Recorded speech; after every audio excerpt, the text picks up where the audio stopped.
दोस्तों, Iran Israel America की जंग में अब सोमालिया भी कूद गया है। सोमालिया ने साफ तौर से इजराइल के जहाजों पर बैन लगा दिया है और कह दिया है कि बाब अल मंडेब के रास्ते अगर इजराइल का कोई भी जहाज निकला तो उसे सीधा उड़ा दिया जाएगा। क्या कुछ जानकारियां सामने आ रही हैं? हमारे साथ भरत जी मौजूद हैं। भरत जी, अब सोमालिया भी इस जंग में कूदता हुआ दिखाई दे रहा है।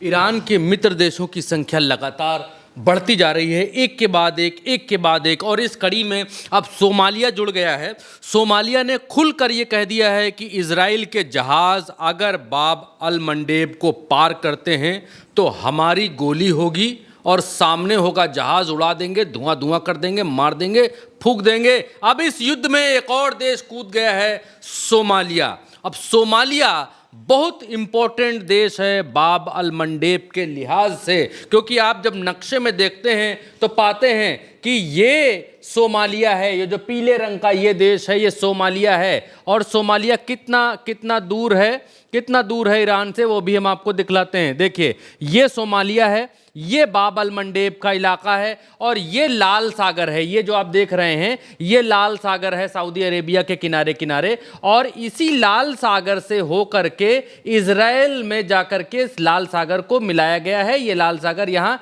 इजराइल के कोने में जाकर के मिला है। अब इजराइल अपना पूरा धंधा इस इलाके का इसी लाल सागर के जरिए करता है, और यहाँ पर अपना साजो सामान, तेल वगैरह, खाना पीना सब लेकर के इसी रास्ते से लेकर के जाता है। ये रहा वो रास्ता। और ये है सोमालिया जो यहाँ पर बैठा हुआ है, ज़्यादातर हिस्सा समंदर से लगा हुआ सोमालिया का ये है। और सोमालिया ने अब ये कह दिया है कि इस रास्ते के ज़रिए, यानी कि ये जो रास्ता आप देखेंगे, ये वाला रास्ता, ये रास्ता अगर इधर से जाया जाए, इधर से बहुत लंबा चौड़ा रास्ता है, और यहाँ से अगर जाते हैं तो ये सुएज नहर पड़ जाती है। भौगोलिक स्थिति देखिए, समझिएगा जरा, ये सुएज नहर पड़ जाती है यहाँ पर, इस जगह पर। इस नक्शे में नहीं दी है, लेकिन मैं नक्शा आपको ज़रूर दिखाऊंगा सुएज नहर का, तब आपको और बेहतर मालूम चलेगा। ये देखिए, ये बाब अल मंडेब है, ये इलाका सोमालिया। क्या हुआ?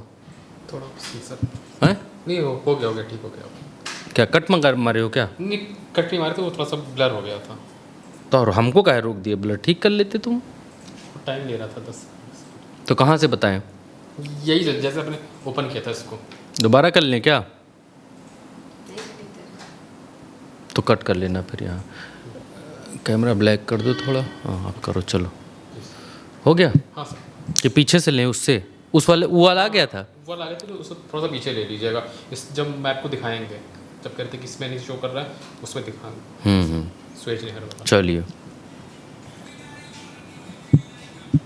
ये देखिए, ये सोमालिया है। ये जो नीचे आपको देश दिखाई दे रहा है, ये सोमालिया है, और ये बाब अल मंडेब है। इस जगह पर ठीक होर्मुज के जैसा ही दिखाई देता है। ये वहाँ ऊपर देखेंगे तो ये होर्मुज है, और ये बाब अल मंडेब है। दोनों एक जैसे ही यहाँ पर दिखाई दे रहे हैं। यहाँ ईरान ने यहाँ कस रखा है होर्मुज को। यहाँ अब दो देश हो गए हैं सामने। यमन से हूतीज ने कहा है कि हम बाब अल मंडेब बंद कर देंगे। अब सोमालिया उठ खड़ा हुआ है, यानी आमने सामने दोनों तरफ से दोनों पड़ोसियों ने यहां पर कस दी है। अब इसके बीच से रास्ता जाता है जो पहुंचता है इजराइल। ये रहा इजराइल आपका। इजराइल का दाना पानी जितना भी है, तेल वेल, सब अरब देशों से इसी रास्ते के जरिए चलता है। और ये रास्ता है, इसको लाल सागर बोला जाता है। ये जो बीच का इतना एरिया है, और ये बाब अल मंडेब है। यहाँ से होकर ये मतलब बहुत पतला रास्ता है इस जगह का। और यहाँ पर यमन ने कहा है कि हम यहाँ इसको बाब अल मंडेब को बंद कर देंगे,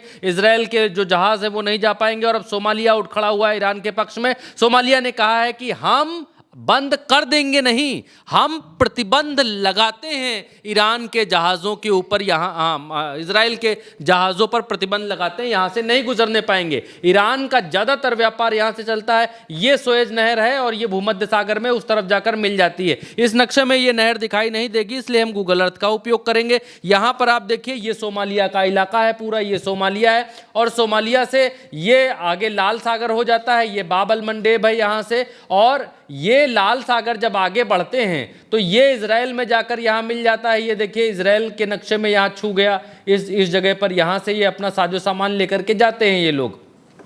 अब मसला ये है, मेन मामला ये है कि यहाँ से सुएज नहर के जरिए व्यापार होता है बाबल मंडेप से। ये देखिए सुएज नहर बनी है, इसी सुएज नहर को क्रॉस करते हुए यहाँ से होते हुए इस समंदर में, ये भूमध्य सागर है उस तरफ, इस तरफ लाल सागर, सुएज नहर जोड़ती है और लाल सागर से ये इजराइल यहाँ से सारा साजो सामान लेकर के जाता है। और अब उठ खड़ा हुआ है सोमालिया कि हम आपको जानी यहाँ से कोई सामान लेकर के नहीं जाने देंगे, हम बम मारेंगे। ये रहा सोमालिया, और ये इस जगह से अगर अब इजराइल के जहाज़ निकले तो इजराइल की अब खैर नहीं। तो इजराइल यहाँ से जहाज़ लेकर के वो भारत की तरफ भी आता है, यहाँ से जहाज़ लेकर के वो ऑस्ट्रेलिया भी जाता है, इंडोनेशिया, ऑस्ट्रेलिया और इस तरफ के जो ये देश हैं न्यूजीलैंड वगैरह, इस तरफ अपने जहाज़ लेकर के जाता है। और इसके अलावा नीचे Madagascar, Kenya, Tanzania, South Africa, Namibia, इन सब देशों में व्यापार करने के लिए भी वो इसी रास्ते का इस्तेमाल करता है। यानी घर से निकला, इस जगह से टन से निकला दरवाज़ा खोल के और यहाँ से आके यहाँ व्यापार करने लगा, व्यापार करके यहाँ से फिर अंदर भाग गया। अभी तक जब ये खुला हुआ था होर्मुज, तो यहाँ से निकलता था घर से, जहाज़ घुमाया, लगाया चौथा गियर, स्टीयरिंग खड़ा करिया यहाँ, और ये कुवैत और कतर वतर से तेल वेल भरा और तुरंत भाग गया। तो यहाँ पर फंसा रखा है ईरान ने, यहाँ पर फंसा देगा अब सोमालिया और यमन दोनों यहाँ पर फंसा देंगे तो इजराइल के लिए बड़ा मुश्किल हो जाएगा। और उससे भी ईरान के लिए खुशखबरी की खबर ये है कि उसके लिए एक के बाद एक साथी उठ करके खड़े हो रहे हैं। रूस सपोर्ट कर रहा है, चीन सपोर्ट कर रहा है, सीधे सीधे यमन सपोर्ट कर रहा है, सीधे सीधे इराक का मिलिशिया ग्रुप सपोर्ट कर रहा है, सीधे सीधे लेबनान सपोर्ट कर रहा है, और अब सोमालिया एक नया देश आकर के इसमें जुड़ गया है और कहा है खबरदार इजरायलियों, अगर तुम्हारा जहाज़ यहाँ से निकला तो हम तुम्हारे जहाज़ पर गोला मार देंगे। करंट रिपोर्ट के हवाले से खबर ऑथेंटिकेट करते हैं खबर को, क्योंकि ऑथेंटिकेट करना बहुत आवश्यक है। उल्टा चश्मा यूसी पर देखिए, खबर देखिए, और खबर में क्या कहा जा रहा है उसका हिंदी रूपांतरण मैं करके आपको बतला देता हूँ।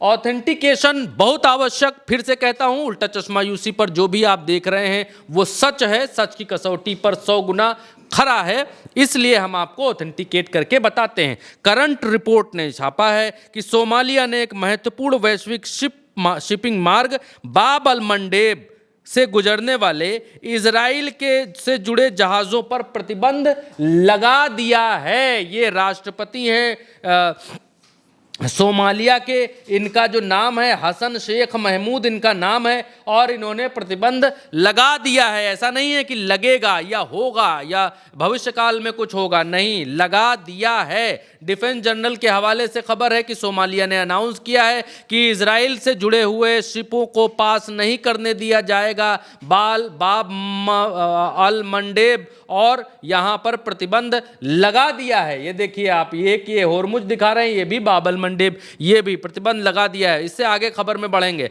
आगे खबर में इससे भी ज़्यादा हैरान करने वाली खबर इसलिए है क्योंकि मैं बार बार इसलिए कहता हूं कि बड़ी खबर इसलिए है या हैरान करने वाली खबर इसलिए है क्योंकि करवट बहुत तेज़ी से ले रही है राजनीति। एक तरफ सीज फायर है, एक तरफ बातचीत नहीं हो रही है, टेबल पर जा नहीं रहा है ईरान, दूसरी तरफ जो तैयारियां हैं वो बहुत तेज़ी से चल रही हैं। अब आरटी के हवाले से, रशियन टीवी है उसके हवाले से दिखलाइए, ये बात कही गई है, हिंदी रूपांतरण करके आपको बता देता हूं। कहा गया है कि अगर अमेरिका इजराइल ने दोबारा हमला किया तो ईरान ने लक्ष्यों की एक सूची तैयार की है। फारस न्यूज़ के हवाले से रशियन टाइम्स ने कहा है कि एक सूची जारी की है कि अगर अमेरिका इजराइल ने दोबारा हमला किया तो ईरान अब क्या करेगा। देखिए अब क्या क्या करेगा। ईरान ने सूची जारी की, पहली बात उसमें यह है कि ऊर्जा क्षेत्र पर हमले का जवाब दिया जाएगा, उन्होंने ये कहा। दूसरी बात ये कही, अगर अमेरिकी सैनिक नाकाबंदी जारी रहती है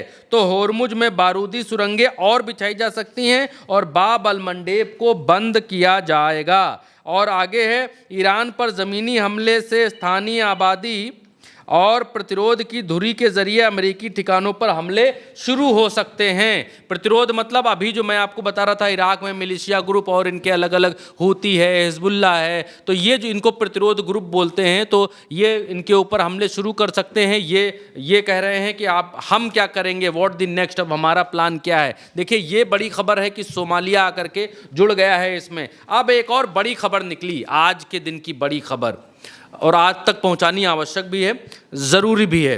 इसीलिए मैं कहता हूं कि ईरान के लिए बड़ी मुफीद कहावत है कि मैं अकेला ही चला था जानिब मंजिल, 5-5 मुसलमान देशों ने घेर करके मारना शुरू किया, इजराइल और अमेरिका ने मारना शुरू किया ईरान को, अकेला था। कहावत लगता है जैसे ईरान के लिए ही बनाई गई है कि मैं अकेला ही चला था जानिब मंजिल, तमाम देश आते गए और मैं अमेरिका को पीटने के काबिल बनता गया। तो आज की तारीख में यह है कि अमेरिका को अकेले ही धूल चटा रहा था ईरान, और अब उसके साथ में सोमालिया जैसे देश उठ करके खड़े हो रहे हैं, बोल रहे हैं हु इज़ द अमेरिका, भाग, हु इज़ द इजराइल, भाग, मारेंगे। तो इस तरीके का जेस्चर हंसने वाली बात नहीं है, हैरान करने वाली बात है। क्यों है? दुनिया के तमाम विकसित हो चुके मुल्क या तो अमेरिका के साथ नहीं हैं, या तो कह रहे हैं कि भाई हम तुम्हारा साथ नहीं दे पाएंगे, नाटो वाटो के साथ नहीं आ पाएंगे, लेकिन विरोध करने का हिम्मत कुछ जैसे मैक्रो हो गए या ब्रिटेन हो गए, इन जैसों को छोड़कर बाकी के मुल्क विरोध करने की हिम्मत नहीं जुटा पा रहे। भाई 200 मुल्क हैं, 3-4 मुल्कों को छोड़ दें, 200 मुल्कों में से बाकी मुल्क विरोध करने की हिम्मत नहीं जुटा पा रहे। इवन पाकिस्तान भी विरोध करने की हिम्मत नहीं जुटा पा रहा है। उस स्थिति में सोमालिया जैसा अफ्रीकी देश कहता नहीं गुजरने देंगे, बम मारेंगे, आओ जो बिगाड़ना है बिगाड़ लो।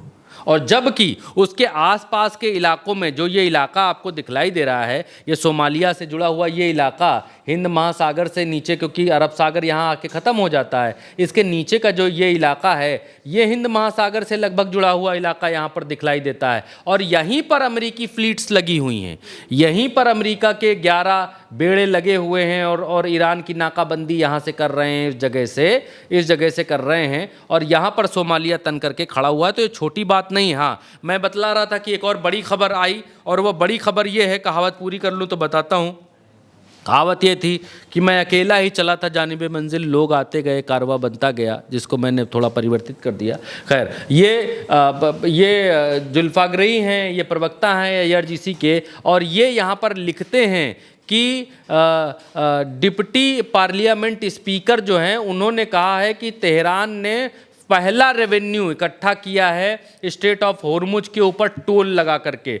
तस्नीम न्यूज़ एजेंसी के हवाले से यहाँ पर बताया जा रहा है कि टोल लेना शुरू हो चुका है, टोल से पैसा आना शुरू हो चुका है, और इन्होंने अपने बैंक के भीतर इस पैसे को डिपॉजिट भी कर दिया है, नेशनल ट्रेजरी में इसको जमा भी कर दिया है। Iran deposit first fee from Hormuz strait ships into treasury account. इन्होंने अपने देश के अकाउंट में पैसा जमा कर दिया, जो यहाँ टोल लगा करके जो पैसा मिला। अब कितना पैसा मिला ये इन लोगों ने नहीं बताया। तो ये एक नई सूचना थी जो दर्शकों तक पहुँचानी आवश्यक थी। फिलहाल इस वीडियो में इतना ही, लंबा नहीं करेंगे वीडियो, इजाज़त दीजिए। और मैं कह नहीं पाता हूँ, कई बार मैं ये कहना चाहता हूँ इस वीडियो में कि आपको क्या लगता है इसके बारे में, वो तो आप कमेंट में बताते ही हैं। वीडियो को शेयर भी किया कीजिए, और उल्टा चश्मा UC से और ज़्यादा मात्रा में जुड़िए, क्योंकि ईरान, इजराइल, अमेरिका का जो युद्ध है, तब तक हम इसकी रिपोर्टिंग करेंगे, तब तक जब तक कि ये युद्ध, ये कॉन्फ्लिक्ट समाप्त नहीं हो जाता है। बीच में हम मिडिल ईस्ट की इस रिपोर्टिंग को बंद नहीं करने वाले हैं। तो उल्टा चश्मा UC पर बने रहिए जी। बिल्कुल, यानी कि अब मौजूदा वक्त में जो ये जो जंग है जो कि ईरान, इजराइल और अमेरिका के बीच में शुरू हुई थी, इसमें अब नए नए देश जुड़ने लगे हैं। सोमालिया ने साफ तौर से कह दिया है कि इजराइल के जहाज़ों पर हम बैन लगा देंगे, यहाँ से अगर जहाज़ गुजरे तो उन पर सीधा सोमालिया की नेवी हमला कर सकती है। फिलहाल के मेरे साथ इस खबर में इतना ही। आप देखते रहिए उल्टा चश्मा UC।